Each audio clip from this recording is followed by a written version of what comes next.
Shalom, sahabat Bible Study Online CK7 yang dikasihi Tuhan Yesus Kristus. Bagaimana kabar saudara pada hari ini? Saya percaya saat kita berjumpa kembali dan melanjutkan pembelajaran kita dalam Amsal pasal yang ke-10 tentang hikmat Allah yang secara progresif, perlahan-lahan akan bertumbuh dalam hidup setiap orang percaya yang melakukan firman-Nya. Nah, untuk semakin memahami Amsal yang akan mengajarkan kita bagaimana menjalani hidup yang benar dan takut akan Allah sebagai bentuk respons atau tanggapan terhadap kasih dan karya keselamatan Kristus dalam hidup kita. Nah, untuk mempersiapkan hati dan pikiran kita, mari saya mengajak kita semua untuk kita membangun keintiman kita dengan Bapa. Kita berkata, sungguh Engkau baik Tuhan. Kita mengingat dan bersyukur untuk kebaikan Bapa pada hari ini kepada kita. Mari kita bersyukur dan memuji Dia. Naikkan syukurmu kepada Tuhan. Oh, kami bersyukur. Kami angkat hati kami mengingat kebaikan-Mu.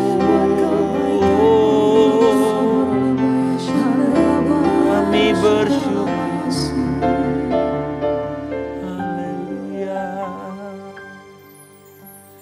Bapa, Engkau baik. Bapa, Engkau baik. Kau selalu baik kepadaku. Bapa, ku cintakan. Haleluya. Katakan saudara-saudara. Bapa, Engkau baik. Bapa, Engkau baik. Kau selalu baik kepadaku. Bapa, ku cintakan.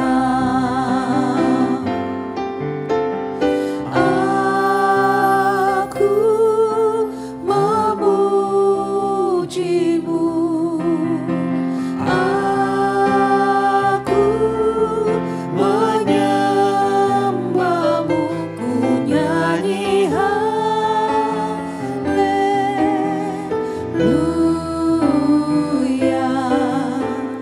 Bapa, ku cintakan. Aku memuji-Mu.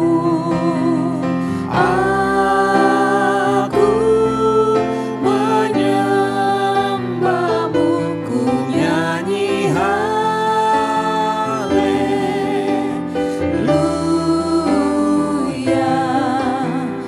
Bapa, ku cintakan.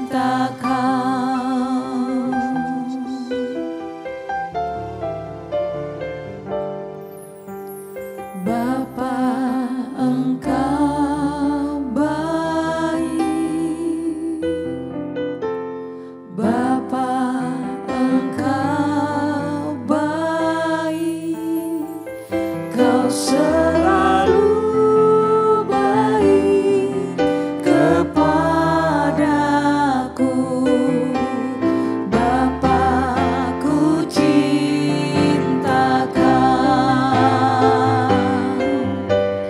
Aku memuji-Mu.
satu pun yang luput dari dalam pandangan-Mu dan perhatian-Mu.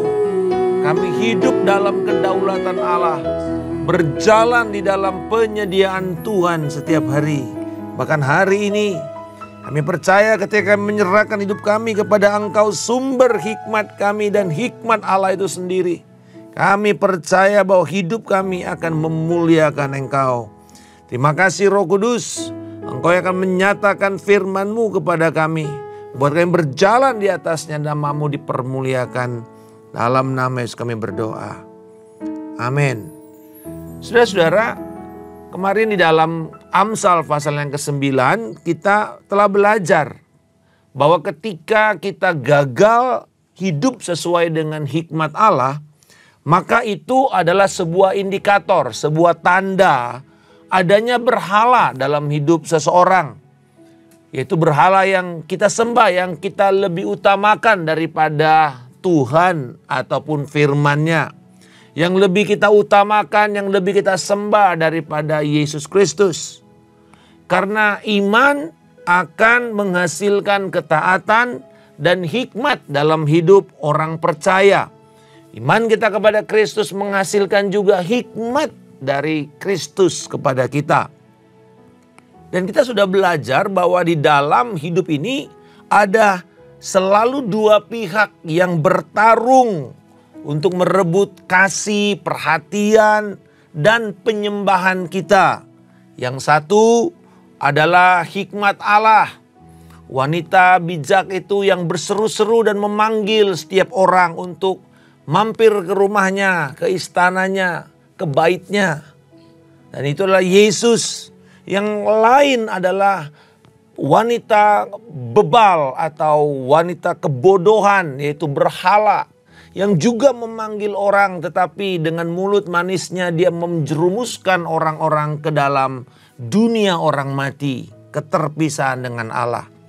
Nah, sejak pasal yang ke-10 sampai 31 nanti ini merupakan kumpulan pepatah atau kumpulan Amsal yang berisi nasihat yang akan membawa kita kepada Yesus Kristus. Jadi ini memang nasihatnya beragam ya, random sekali. Kadang-kadang kita melihat dari satu sisi ke sisi lain kok banyak sayings atau petuah-petuah.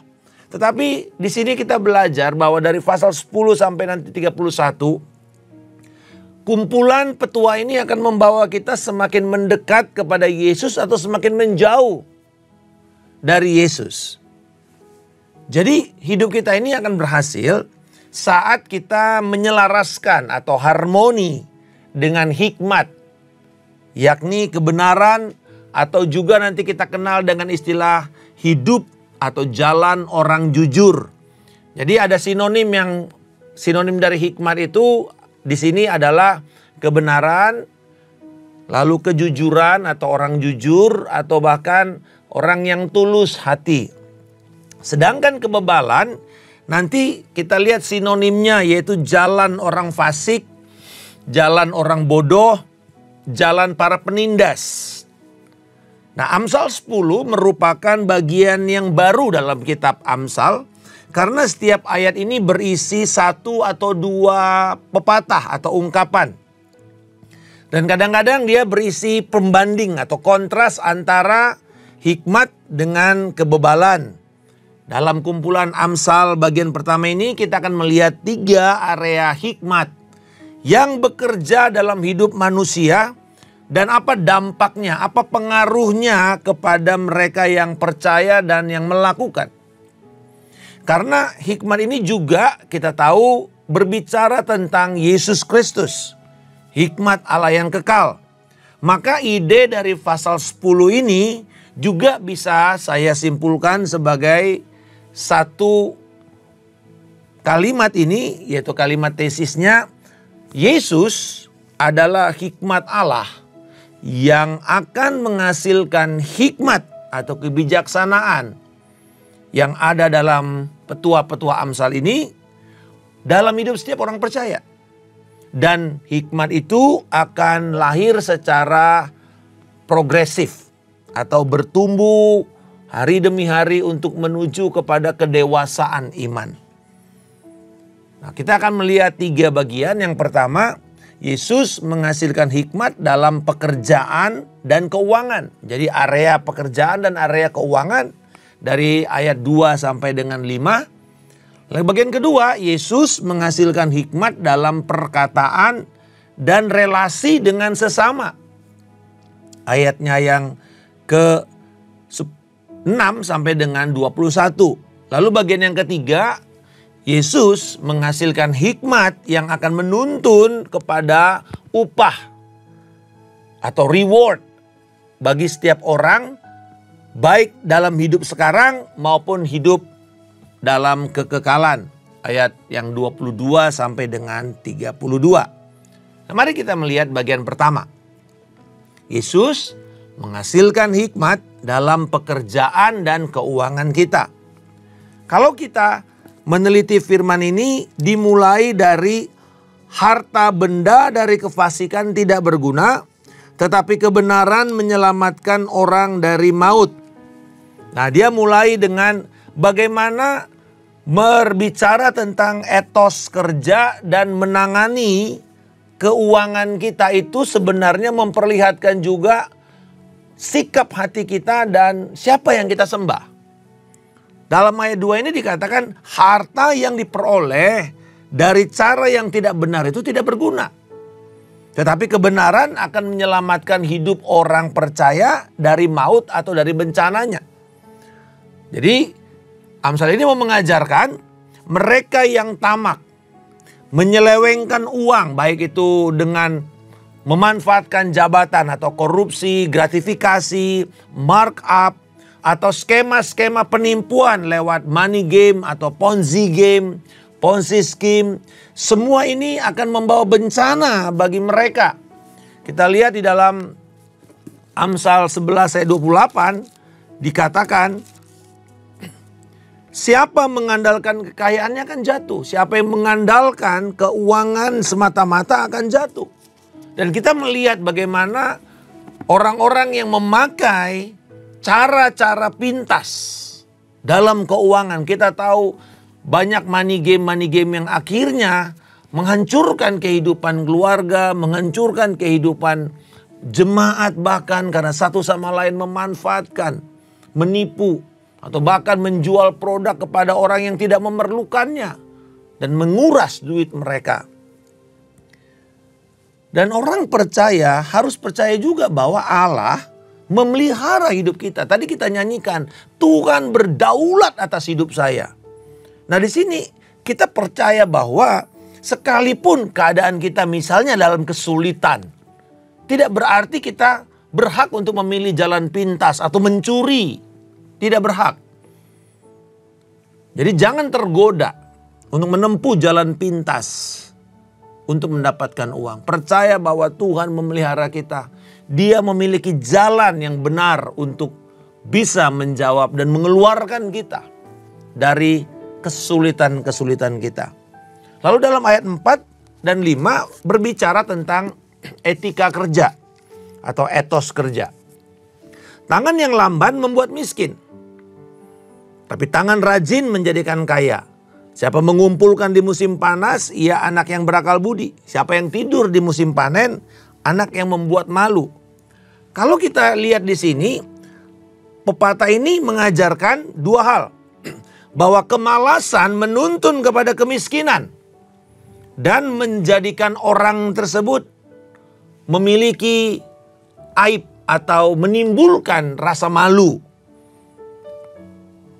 Jadi pepatah kita itu kurang tepat ya, rajin pangkal pandai. Alkitab nggak pernah bilang rajin pangkal pandai, rajin pangkal kaya. Ah, itu benar. Saudara akan melihat begitu banyak ayat-ayat tentang rajin pangkal kaya, malas pangkal kemiskinan. Apa itu kemalasan? Kadang-kadang kita berpikir malas itu cuma mager gitu ya, malas gerak, tidur seharian. Ya betul, tetapi sebenarnya di dalam Amsal ini kalau kita baca tadi, ini artinya orang yang gagal menuntaskan pekerjaan yang dipercayakan kepada dia. Mungkin mereka mulainya dengan semangat. Wah, semangat. Mau mulai sesuatu yang baru gitu ya.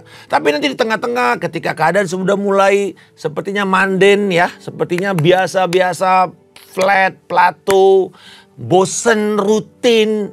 Atau mungkin di tengah-tengah keadaan itu ada tantangan. Sehingga kita bilang, aduh terlalu berat. Lalu akhirnya gagal. Lebih baik meninggalkan pertarungan, lempar handuk putih kalau dalam pertandingan tinju. Pulang, mundur dari pertempuran. Nah itu artinya orang yang tidak berhasil menyelesaikan misinya. Kalau di tentara itu, missions is the first priority. Selesaikan misi, berapapun harganya, berapapun mahalnya. Misi menjadi utama. Nah, apa yang kita kerjakan harusnya seperti itu. Kita tuntaskan. Sekarang ini mungkin bukan tantangan tetapi distraction. Misalnya kita lagi kerja nih ya. Terus bunyi WA notification. Selalu kita baca gitu. Atau mungkin dari Instagram, dari apa. Akhirnya kita lihat-lihat scroll udah 30 menit. Ya. Lalu kemudian kita kerja lagi. Cek lagi nanti. Xland atau Twitter. 1 jam. Habis waktunya. Nggak kelar. Lalu nanti ya besok aja Pak. Kita tunda pekerjaannya besok. Padahal hari itu bisa kita kerjakan. Itu sebabnya beberapa perusahaan tidak mengizinkan handphone mereka itu ada di dalam meja kerja mereka. Simpen. Nah ini memperlihatkan bahwa gagalnya menuntaskan pekerjaan itu membuktikan kemalasan atau inproductivity. Yang kedua, Yesus mengajarkan bahwa hikmat dalam perkataan dan relasi dengan sesama kita. Ini cukup panjang ayatnya.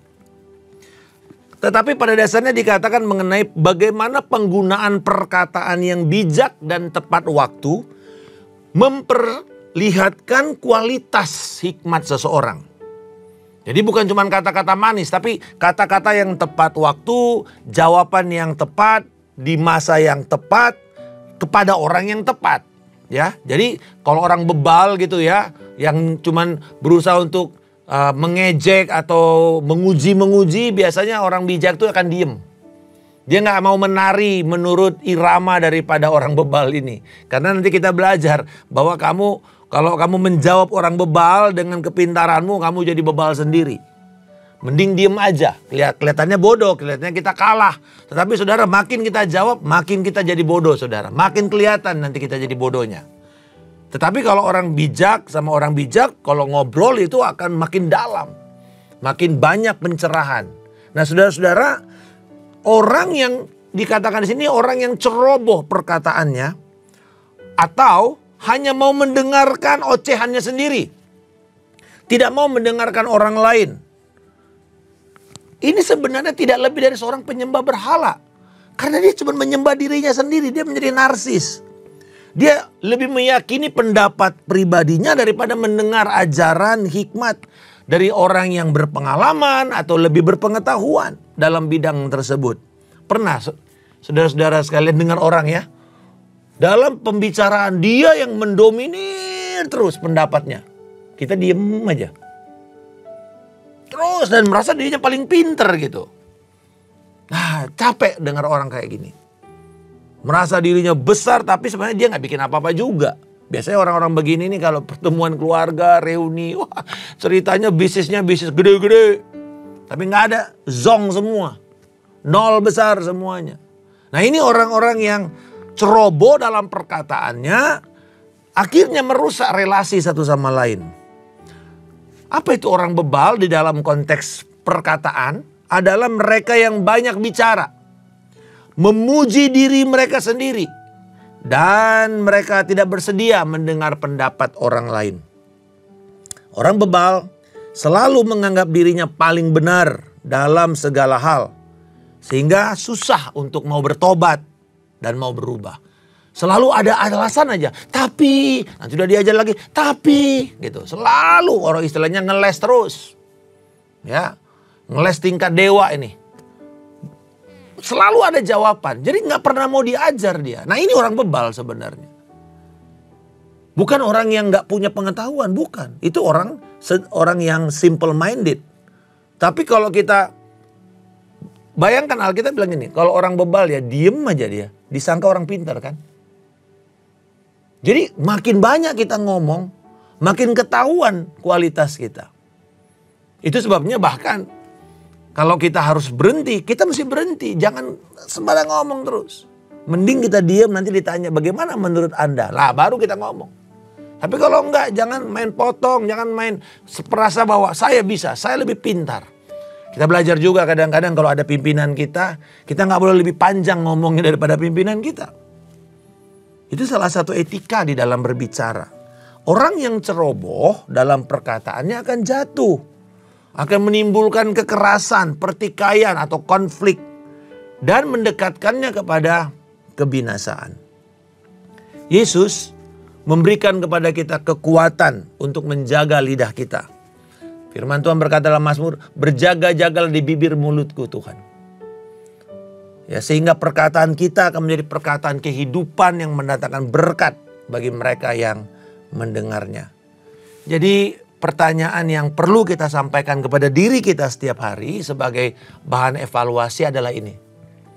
Sehatkah lidah saya hari ini? Sehatkah lidah saya hari ini? Dari dalam hatimu akan mengalir aliran-aliran air kehidupan. Sehatkah lidah saya hari ini? Yang ketiga, jadi bukan cuman hikmat itu menghasilkan etos kerja dan bagaimana pandangan kita terhadap keuangan yang benar. Yang kedua, hikmat itu mengajarkan kepada kita untuk tidak ceroboh dalam perkataan kita dan menimbulkan kerusakan relasi satu sama lain. Tapi yang ketiga, bahwa Yesus, hikmat yang kekal itu akan menghasilkan hikmat yang menuntun kepada upah, kepada reward dalam kehidupan seseorang sekarang maupun nanti dalam kekekalan. Ayat 22 sampai dengan 32 diakhiri dengan kumpulan perkataan-perkataan seperti itu. Bahwa kita melihat di sini nanti setiap perilaku atau tindakan kita itu akan menghasilkan konsekuensi. Tidak ada saudara apa yang kita perbuat ini lalu diabaikan begitu saja. Enggak. Bahkan Yesus berkata setiap perkataanmu akan dihakimi. Setiap ucapan bibir kita akan dihakimi. Setiap tindakan kita tuh ada konsekuensinya. Bukan cuma sekarang. Tetapi juga nanti di kekekalan. Nah ini yang lebih hebat. Yang lebih serius. Dan itu bisa baik, bisa buruk. Karena firman Tuhan juga berkata dalam Amsal. Bahwa hidup dan mati itu dikuasai oleh lidah. Siapa yang menggemakannya akan memakan buahnya. Baik itu buah kehidupan ataupun buah kematian. Jadi konsekuensi itu berakibat sekarang dan kekekalan. Di ayat 22 sampai 34 ini, upah atau imbalan atas mereka yang menjalani hikmat atau hidup yang berhikmat, hidup yang bijaksana adalah orang yang memilih untuk hidup takut akan Tuhan dan bukan memilih jalan kebebalan. Mari kita perhatikan ayat 24. Apa yang menggetarkan orang fasik, itulah yang akan menimpa dia. Tetapi keinginan orang benar akan dikabulkan. Apa yang menggentarkan Anda? Apa yang menggentarkan orang bebal? Apa yang membuat Anda takut, gentar? Apa yang Anda takutkan? Itu artinya. Apa yang Anda takutkan? Apa mimpi buruk saudara? What is your nightmare? Apakah kebangkrutan? Takut miskin? Pernikahan yang hancur? Reputasi yang orang tidak pernah kenal Anda lagi? Popularitas yang hilang? Atau mungkin anak-anak akan melupakan orang tuanya? Sehingga orang tuanya berakhir di rumah jompo? Atau masa tua yang sendirian dan miskin? Apa ketakutan Anda?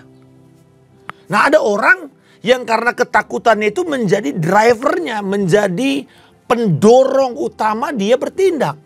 Misalnya karena dia takut anak-anaknya itu meninggalkan dia, Ada satu orang ini yang memaksa anaknya untuk setor muka tiap minggu.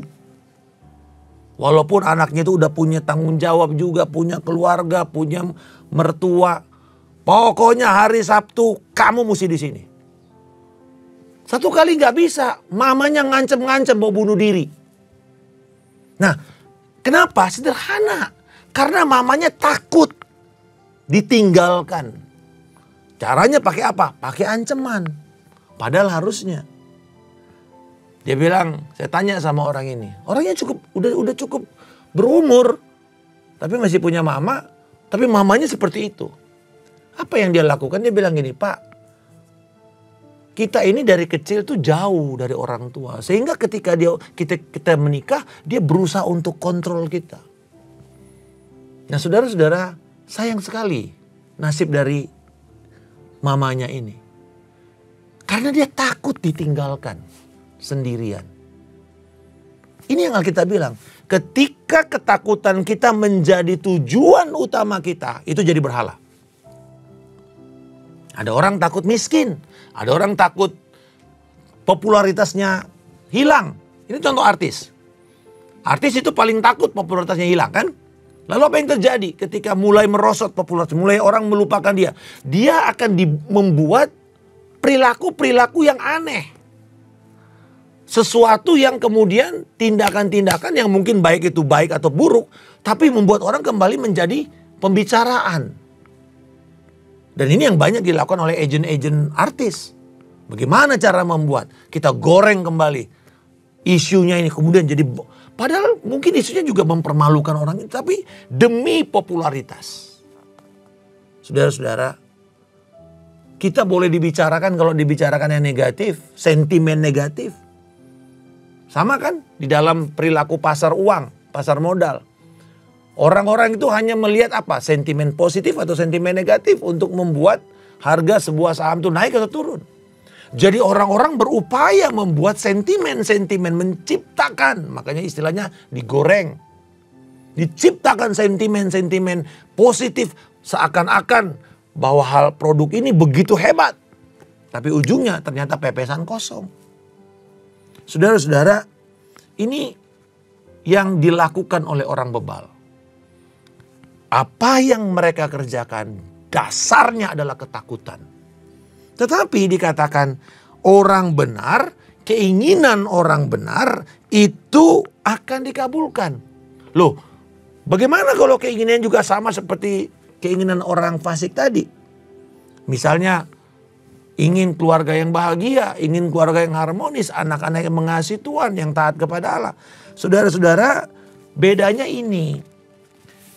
Apa yang diperbuat oleh orang benar, keinginannya dia itu setelah terima Yesus, keinginan kita itu harus ditundukkan kepada firman. Semakin keinginan kita selaras dengan firman, tidak ada alasan Tuhan tidak menjawab doa kita. Karena Allah dibatasi oleh perkataannya sendiri. Dibatasi oleh janjinya sendiri. Artinya dia tidak pernah berbohong. Allah tidak pernah berdusta terhadap firman-Nya. Jadi pekerjaan kita setiap hari setelah kita terima Yesus adalah bagaimana pikiran saya, sikap hati saya, keinginan saya ditundukkan kepada firman Tuhan. Yesus mengatakan ini dalam Matius pasal yang ke-6 ayat 33. Carilah dahulu kerajaan Allah dan kebenarannya. Maka semua yang dicari oleh orang dunia tadi akan diberikan kepadamu. Akan ditambahkan kepadamu. On the top of it. Jadi apa dasar pertamanya? Kita bukan melakukan sesuatu karena takut. Tapi karena kita mencintai Tuhan. Kita berjalan selaras dengan firman Tuhan. Jadi kalau kita bersedia diubahkan oleh firman, oleh kebenaran, maka keinginan kita itu kan menjadi keinginan Allah. Hati kita akan, kita nangkep hati Tuhan gitu. Dan keinginan kita ketika selaras dengan keinginan Allah, maka keinginan dunia ini sudah tidak begitu merayu kita lagi, menggoda kita lagi. Karena kita tahu ya ini cuma sementara. Sementara yang kekal itu, yang tidak bisa binasa, yang tidak bisa hancur, yang tidak bisa rusak, yang tidak bisa dicuri, yang kekal itu, itulah yang menjadi keinginan kita yang terutama. Jadi saudara-saudara, hari ini kita punya pilihan. Apakah upah yang mau kita terima sekarang dan nanti? Jangan cuma sekarang. Ada orang yang bekerja habis-habisan hanya untuk upah yang temporer. Tapi gagal mencapai yang kekal. Tapi sekarang Amsal ini mengajarkan kepada kita hidup yang balance. Sekarang dan yang akan datang. Jadi jangan cuma juga kekekalan lalu di sini kita hidupnya nggak beres, nggak bener, sembrono, males. Bukan. Sekarang dan yang kekal. Coba lihat ayat yang ke-25. Bila taufan melanda, lenyaplah orang fasik. Tetapi orang benar memiliki dasar yang abadi. Ketika bencana datang, ketika persoalan datang kepada orang fasik, hancur. Karena dasar mereka temporer. Tetapi orang benar juga ngalamin taufan, tapi mereka memiliki dasar yang kekal. Ini mengingatkan kita akan perumpamaan Yesus. Orang yang membangun di atas batu karang, orang yang membangun rumahnya di atas pasir. Perhatikan, angin, badai, banjir, dua-duanya kena kepada rumah mereka. Tapi yang satu dikatakan hancur, hebat kerusakannya yang dibangun di atas pasir. Dan dikatakan sini kepada siapa? Mereka yang mendengar dan melakukan firman Tuhan.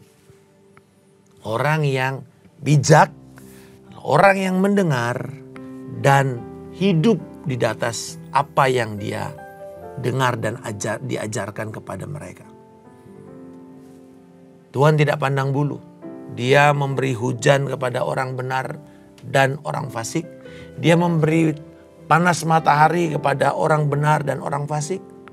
Tapi bagi orang fasik, kalau mereka terus-menerus membangun hidupnya di atas kebebalan, pemberontakan, berhala, ketika taufan datang, saudara perhatikan baik. Badai hanya akan membuktikan dasar dari seseorang. Badai tidak akan membuat kita menjadi kuat. Badai itu fungsinya, kalau kita baca Amsal tadi apa? Hanya membuktikan apa dasar daripada orang tersebut. Ternyata satu dasarnya tidak ada sehingga lenyap. Sementara yang kedua, taufan datang kepada orang benar, tapi akan bertahan karena mereka memiliki dasar yang kekal. Kiranya kumpulan Amsal yang pertama ini dari pasal 10 mengingatkan kita, Yesus yang kita sembah berdaulat akan mengajarkan kepada kita hikmat di dalam bekerja dan mengelola keuangan kita. Dalam perkataan-perkataan kita yang memberi kehidupan dan menjadi berkat kepada banyak orang. Dan yang ketiga, semua yang kita kerjakan, semua yang kita perkatakan akan kita nikmati hasilnya baik sekarang maupun pada kekekalannya. Kami berdoa Bapa pada saat ini. Yesus, Engkau hikmat yang kekal. Lewat firman-Mu ini kami diajar untuk sungguh-sungguh percaya bahwa jalan-jalan Tuhan adalah perlindungan bagi orang-orang yang saleh. Kami berdoa biarlah kiranya Tuhan, ketika kami memegang hikmat dari Engkau, kami tidak akan terombang-ambing. Kami akan mengeluarkan perkataan-perkataan yang membangun, memberikan hal-hal yang menyenangkan, yang menghibur, yang menguatkan. Biarlah kiranya bibir mulut kami ini penuh dengan perkataan hikmat ilahi.